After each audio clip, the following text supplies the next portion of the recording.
Hello friends, నమస్కారం అండి. Welcome to information Telugu channel. ప్రస్తుతం మనకు ఈపీఎఫ్ఓ జాయింట్ డిక్లరేషన్ ఆన్లైన్లో తీసుకువచ్చిన విషయం మనందరికీ తెలిసిందే. కానీ అది చాలామందికి అయితే ఉపయోగపడదు అని నేను వీడియో చేశాను. అదే ప్రస్తుతం మనకు జరుగుతుంది. ఇప్పుడు హైదరాబాద్కు సంబంధించినటువంటి పిఎఫ్ ఆఫీస్లో ఎక్కడ కూడా జాయింట్ డిక్లరేషన్ అనేది తీసుకోవడం లేదు. ఓకే, ఎందుకు తీసుకోవడం లేదు అంటే మేము ఇప్పుడు జాయింట్ డిక్లరేషన్ ఆన్లైన్లో తీసుకువచ్చాము, మీరు మీ పేరు కానీ డేట్ ఆఫ్ బర్త్ కానీ ఇంకా ఇతరితర ఏదైనా కరెక్షన్స్ కావాలి అంటే మీరు ఆన్లైన్లో చేసుకోండి అని చెప్తున్నారు. అసలు బేసిక్ పాయింట్ ఏంటంటే name date of birth correct ఉంటేనే కదా మనం ఈపీఎఫ్ఓ మెంబర్ హోమ్ పేజ్లోకి లాగిన్ అవ్వగలం. కానీ ఈపీఎఫ్ఓ అధికారులకు అది అర్థం కావడం లేదు. నేను కుకట్పల్లి పిఎఫ్ ఆఫీస్లో అలానే చూశాను, పటాన్చెరు పిఎఫ్ ఆఫీస్లో అదేనే చూశాను. ఒక పర్సన్ది మనము నేమ్ కరెక్షన్ కోసం తీసుకెళ్ళాము. జాయింట్ డిక్లరేషన్ ఫామ్ తీసుకొని కంపెనీ నుండి సీలు స్టాంప్ అన్నీ వేయించుకొని తీసుకొని వెళ్ళిన తర్వాత వాళ్ళు ఏం చెప్తున్నారంటే సింపుల్గా ఆన్లైన్లో సబ్మిట్ చేయండి జాయింట్ డిక్లరేషన్ అంటున్నారు. అరే బాబు, ఆన్లైన్లో ఏ విధంగా సబ్మిట్ చేయాలి? మినిమం సెన్స్ కదా. అంటే వాళ్ళకి అసలు ఏ విధమైనటువంటి కనీస అవగాహన లేకుండా మాట్లాడుతున్నారు. ఇప్పుడు మనము ఈపీఎఫ్ఓ మెంబర్ హోమ్ పేజ్ ఇలా ఓపెన్ చేస్తాం. ఓపెన్ చేసిన తర్వాత ఇక్కడ మీకు ఏం అడుగుతుంది? ఫస్ట్ యూఏఎన్ నెంబరు, దానికి సంబంధించిన పాస్వర్డ్ అడుగుతుంది.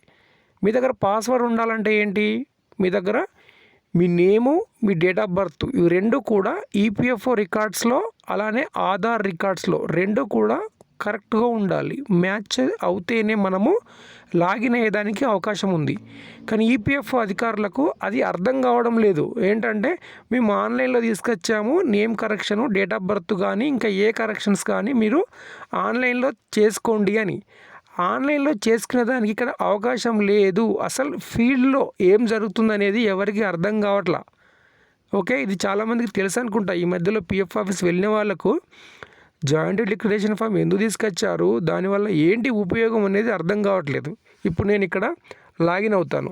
ఓకే, యూఏఎన్ నెంబర్ ఎంటర్ చేస్తాను, పాస్వర్డ్ ఎంటర్ చేస్తాను, క్యాప్చా ఎంటర్ చేస్తాను. ఇప్పుడు మనకి ఈ విధంగా ఓపెన్ అవుతుంది. అంటే ఏంటి? మీ యూఏఎన్ నెంబరు పాస్వర్డ్ కరెక్ట్ ఉంది కాబట్టి ఇక్కడ మీకు వన్ టైం పాస్వర్డ్ వస్తుంది. వన్ టైం పాస్వర్డ్ ఎంటర్ చేసి క్యాప్చా కూడా ఎంటర్ చేసి లాగిన్ అవుతారు. బాగుంది.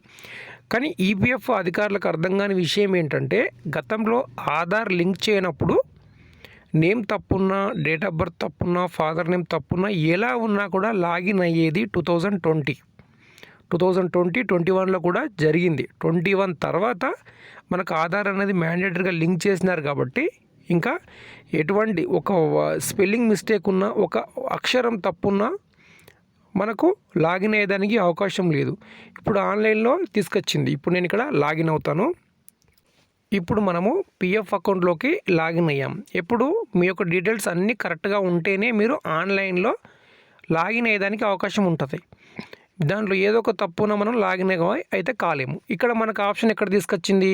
సో ఇక్కడ మేనేజ్ పైన మనం క్లిక్ చేస్తే జాయింట్ డిక్లరేషన్ అని కొత్తగా తీసుకొచ్చింది. ఇది ఎవరికి ఉపయోగం లేనటువంటిది.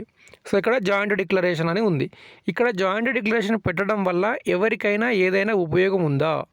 99%లో 1%కు మాత్రమే ఇది యూజ్ ఉండే అవకాశం ఉంది. అది కూడా ఫాదర్ నేమ్ కానీ మదర్ నేమ్ కానీ చేంజ్ చేయడానికి మాత్రమే అవకాశం ఉంది. ఇక్కడ హస్బెండ్ నేమ్ కూడా చేంజ్ చేసేదానికి అవకాశం లేదు.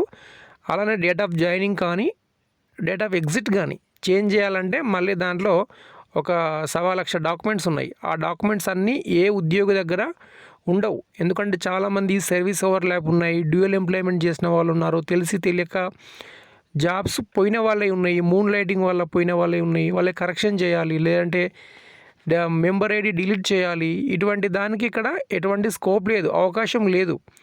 సో ప్రస్తుతం అయితే ఈపీఎఫ్ఓలో ఎక్కడ కూడా జాయింట్ డిక్లరేషన్ అనేది తీసుకోవడం లేదు. ఫిజికల్గా ఆఫ్లైన్లో వెళ్ళి ఇస్తాం కదా మనము, పిఎఫ్ ఆఫీస్ వెళ్ళి కరెక్షన్ ఫామ్ అంటాము, నేమ్ కానీ డేట్ ఆఫ్ బర్త్ కానీ కరెక్షన్ కోసం ఆ ఫామ్ అనేది ఇప్పుడు పిఎఫ్ ఆఫీస్లో తీసుకోవడం లేదు. వెయిట్ చేయండి ఒక 1 మంత్ అని చెప్తున్నారు. ఎవరైనా మీరు కరెక్షన్ కోసం పిఎఫ్ ఆఫీస్ వెళ్ళేది ఉంటే వెయిట్ చేయండి ఒక 1 మంత్. 1 మంత్ తర్వాత అయితే వెళ్ళండి. ఎందుకంటే అసలు ఎగ్జాక్ట్లీ ఫీల్డ్లో ఏం జరుగుతుందనేది ఈపీఎఫ్ అధికారులకు తెలియడం లేదు. ఢిల్లీ నుంచి ఏదో ఒక మనకు నోటిఫికేషన్ వస్తుంది. నోటిఫికేషన్ అంటే సర్క్యులర్ వస్తుంది, ఈ విధంగా జాయింట్ డిక్లరేషన్ ఆన్లైన్లో తీసుకొస్తున్నాము, అది మీరు చేసుకోండి, ఆన్లైన్లో చేసుకోండి.